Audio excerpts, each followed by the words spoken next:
आप लोग थोड़ा शांत रहिएगा, शांति बनाइएगा, अपने अपने इमोशंस को कंट्रोल करिए और फिर इस चीज़ को ध्यान से सुनिएगा, क्योंकि यही हमारे काम आएगा। बाकी हम वो सब चीज़ें बातें हैं, बातों का क्या, ठीक है। हालांकि उसका समाज पे गलत इफेक्ट है, लेकिन अब वो क्या करेंगे, हम लोग कुछ मुट्ठी भर लोग कुछ कर नहीं सकते।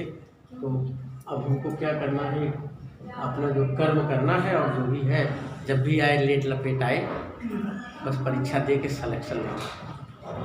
आइए विशेषण की बात करते हैं, तो वो अव्यय की बात करते हैं। सॉरी, अव्यय क्या होता है? तो अव्यय वह शब्द है जिस पर लिंग वचन कारक का कोई प्रभाव न पड़े, यानी ऐसा शब्द जिस पर न तो लिंग का प्रभाव पड़ता है, ठीक है, चाहे वो स्त्रीलिंग के कर्ता के साथ आए, चाहे वो पुल्लिंग के कर्ता के साथ आए, उस पर कोई प्रभाव नहीं पड़ता। मैं दिखा दूँ कैसे नहीं पड़ता।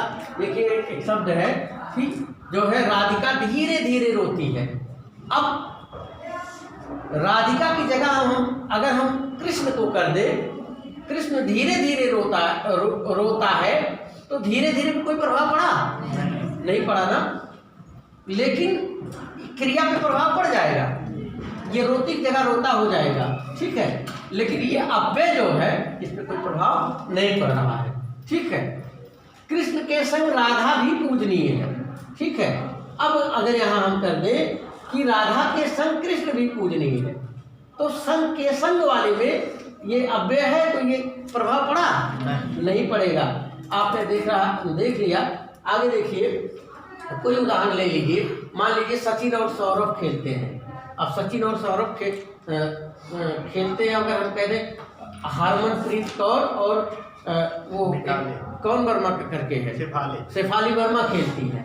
अब देखिए वहाँ हमने महिला क्रिकेटरों का नाम ले लिया, ठीक है। हरमनप्रीत कौर और शेफाली वर्मा खेलती हैं, ठीक है। अब जो है और पे कोई फर्क पड़ा?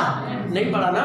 तो ये और या फिर के संग या फिर धीरे धीरे, ये सब क्या है? अव्यय है। न इन पे लिंग का प्रभाव पड़ेगा, न वचन का, न कारक का। एक वचन के साथ लगाएंगे तब भी और ही रहेगा, बहुवचन के साथ लगाएंगे तब भी और ही रहेगा।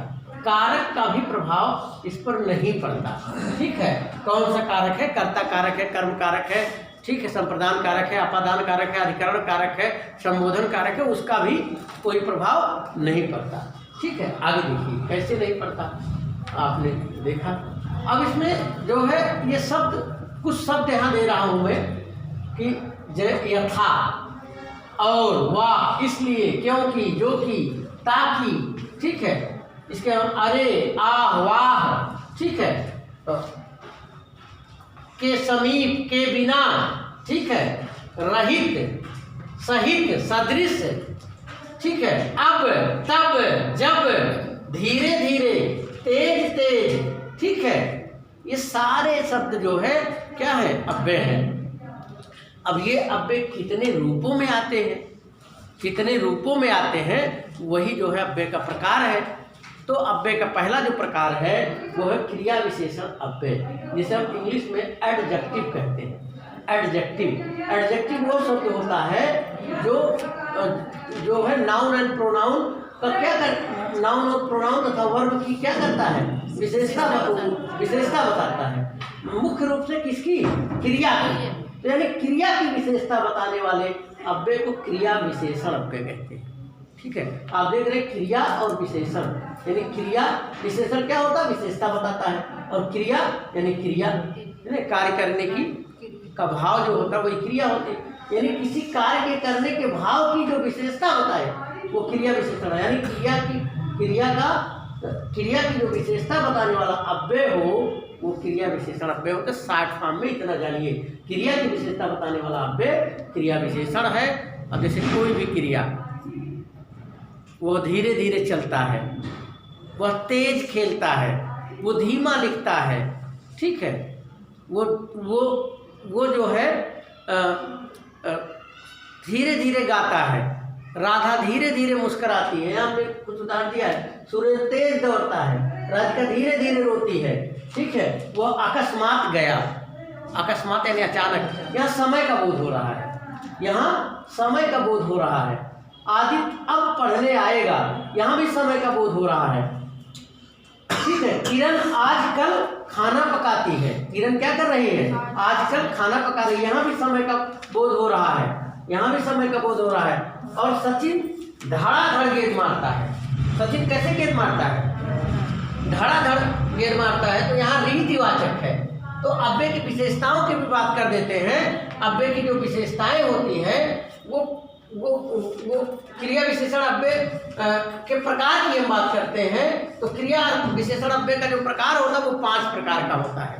ठीक है, क्रिया विशेषण अव्यय 5 प्रकार का होता है। पहला होता है कालवाचक। कालवाचक यानी जो समय का बोध कराए वो कालवाचक अव्यय कहलाता है। ठीक है, जैसे किसी शब्द में आजकल का प्रयोग कर दिया गया, आजकल। ठीक है, आजकल वो पढ़ने आती है। ठीक है, आजकल वो मिलने नहीं आती है। ठीक है, तो आजकल हो गया अब। ठीक, अब वह पढ़ेगा, अब वह खाएगा, तब। ठीक है, तब वह जाता। ठीक है, जब वह आती तब वह जाता। ठीक है, अभी भोजन लाओ, अभी भोजन लाओ, अभी पुस्तक लाओ। ठीक है, तुरंत खाना बनाओ, तुरंत खाना बनाओ। तो अब, जब, तब, आजकल, कब, तुरंत, ये सारे शब्द जो है कैसे हैं? कैसे हैं जी? कालबोधक है, टाइमिंग बताते हैं। ठीक है, टाइमिंग बताते हैं। तो एक अव्यय हो गया कालबोधक अव्यय। दूसरा अव्यय जो होता है वो होता है स्थानवाचक अव्यय, स्थानवाचक क्रिया विशेषण अव्यय। ठीक है, यानी कालबोधक क्रिया विशेषण अव्यय, क्रिया किस काल में हो रही है वो कालबोधक क्रिया विशेषण अव्यय। और दूसरा कौन सा? स्थानवाचक क्रिया विशेषण अव्यय। स्थानवाचक क्रिया विशेषण अव्यय में वो स्थान का बोध करा देता है। ठीक है, तुम कहाँ जा रही हो? जाने का क्रिया हो रहा है। अब कहाँ जा रही हो तो एक स्थान का, तुम कहाँ जा रही हो? ठीक है, वो आगे जा रहा है, आगे भी स्थान। वो पीछे जा रही है, लड़का लड़की के पीछे पीछे जा रहा है, लड़की लड़के के आगे आगे जा रही है। ठीक है, इधर उधर मत देखो, इधर उधर मत देखो। तो इधर उधर मत देखो किसका बोध करा रहा है? स्थान का। न लेफ्ट देखो, न राइट देखो, न आगे देखो, न पीछे देखो, यानी इधर उधर मत देखो, जहाँ तहाँ। ठीक है, कोई शब्द कोई चीज़ है, देखो दाने जहाँ तहाँ बिखरे पड़े हैं, तो क्या है? स्थान का बोध करा दिया। तो आपने काल बोधक हो गया, स्थान बोधक क्रिया विशेषण हो गया। तीसरा है परिमाणवाचक क्रिया विशेषण। परिमाणवाचक यानी कितना कोई वस्तु है। ठीक है, जैसे बहुत। ठीक है, सुधा बहुत धीरे धीरे मुस्कुराती है, जो परा विशेषण वाला इस्तेमाल हो रहा है, लेकिन अब धीरे धीरे वो क्रिया की विशेषता बता रहा है, बहुत धीरे धीरे मुस्कुराती है। ठीक है, तो ये जो बहुत है, कम है, मुझे बहुत भूख लगी है, मुझे कम भूख लगी है। ठीक है, उसने खूब खाना खाया, वो थोड़ा थोड़ा पीता है, वो थोड़ा थोड़ा पीता है। ठीक है, वो बिल्कुल नहीं पीता, वो कुछ नहीं खाती, वो कुछ नहीं कहती, तो कुछ नहीं कहती या कुछ नहीं खाती। ठीक है, तो ये किस चीज़ का? परिमाण का बोध करा दे रहा है। तो ये आपका तीसरा हो गया परिमाण। और चौथा है रीतिवाचक क्रिया विशेषण। तो रीतिवाचक क्रिया, जैसे कोई अकस्मात, हमने एक उदाहरण दिया है यहाँ पे कि वह अकस्मात गया, अकस्मात अचानक गया, फल एकाएक गिर पड़ा, फल एकाएक गिर पड़ा, अचानक हो गया, एकाएक हो गया। ठीक है, एकाएक। वो धीरे धीरे मुस्कुराती है, तो धीरे धीरे शब्द क्या हो गया? ये भी रीतिवाचक है। वो धीरे धीरे, निसंदेह वो बहुत अच्छी लड़की है, निसंदेह वो बहुत अच्छी लड़की है। ठीक है, तो निसंदेह वो ईमानदार व्यक्ति है। तो क्या हो गया कि वो उसकी जो है अच्छाई को बता दिया। निसंदेह एक रीतिवाचक, निसंदेह वो अच्छा खेलता है, निसंदेह वह तेज खेलता है, निसंदेह वह तेज दौड़ता है, निसंदेह वह तेज लिखती है, निसंदेह वह अच्छा गाती है। इस तरीके से कोई भी शब्द कहते हैं। कदाचित, कदाचित ये भी क्या है? रीतिवाचक ही है। कदाचित मैं पास हो गया होगा, कदाचित मैं पास हो गया होगा। या पूर्णता, पूर्णतया, उसने पूर्णतया अपना काम कर लिया। ठीक है, तो रीतिवाचक है। जैसे तैसे, अपनी तो जैसे तैसे कट जाएगी, तेरा क्या होगा जनाबे वाली। अपनी तो जैसे जैसे जैसे तैसे कट जाएगी, तो ये रीतिवाचक है, जैसे तैसे। जैसे तैसे उसने परीक्षा पास की, ठीक है, या अपनी तो जैसे तैसे कट जाएगी, ये लाइन याद रखिएगा। तो रीतिवाचक है, तेरा क्या होगा जनाबे वाली, ठीक है। चलिए कोई बात नहीं। प्रश्नवाचक, प्रश्नवाचक क्यों, क्यों का इस्तेमाल अगर किया गया, ठीक है, क्या का इस्तेमाल किया, किस लिए। मैं जा रही हूँ अकबरपुर, किस लिए जाओगी, किस लिए तुम अकबरपुर जाओगी, ठीक है। मान लो भैया पूछे किस लिए तुम अकबरपुर जाओगी, कोचिंग पढ़ने जाएंगे, आपने बता दिया कोचिंग पढ़ने, ठीक है। किस कारण कोचिंग पढ़ने जाओगी, किस कारण, परीक्षा पास करने के लिए, या इस कारण, या कोई सामान खरीदना हो, स्वेटर खरीदने के कारण अकबरपुर जाएंगे। मतलब ये जो कारण है, किस लिए, क्यों, कैसे, ये सब क्या है, प्रश्नवाचक। तो प्रश्नवाचक क्रिया विशेषण अव्यय। तो क्रिया विशेषण अव्यय भाइयों बहनों कितने प्रकार का हुआ मित्रों, पहला बताओ,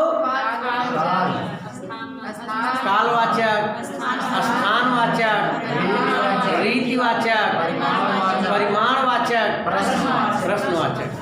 क्लियर हुआ ना, कोई दिक्कत। चलिए अब आगे चलिएगा।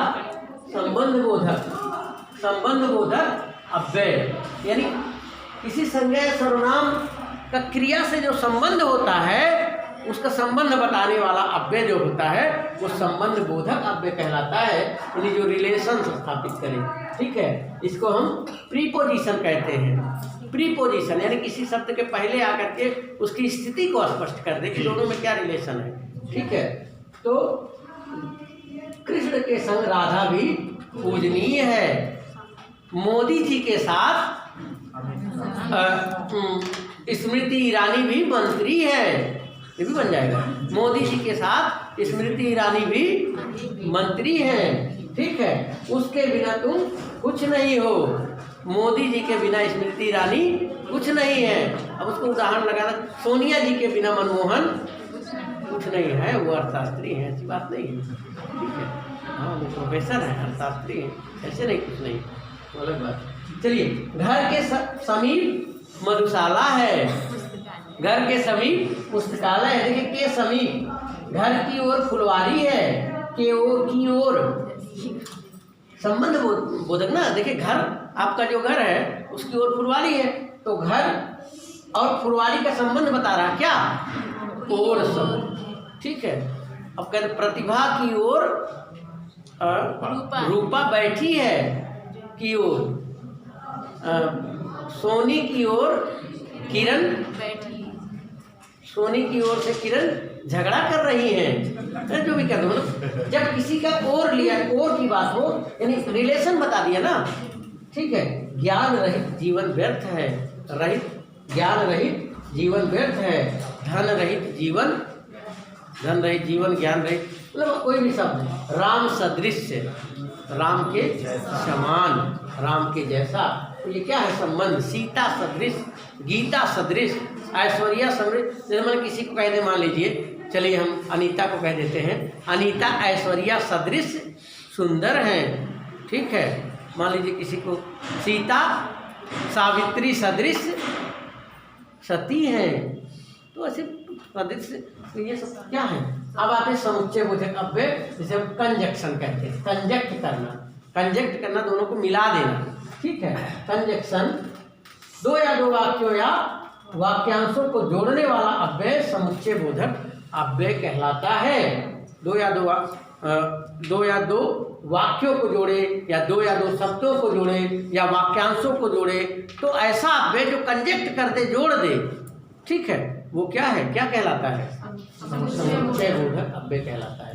सचिन और सौरभ खेलते हैं, रीता व गीता पढ़ती हैं, मैं घर जाता किंतु, अब इसको जोड़ रहा है, किंतु क्यों नहीं गया, प्रतिभा नहीं आई, गायत्री परिश्रम कर रही है क्योंकि नौकरी पाना चाहती है। तो क्योंकि शब्द जो है ये वो जोड़ रहा है, ठीक है।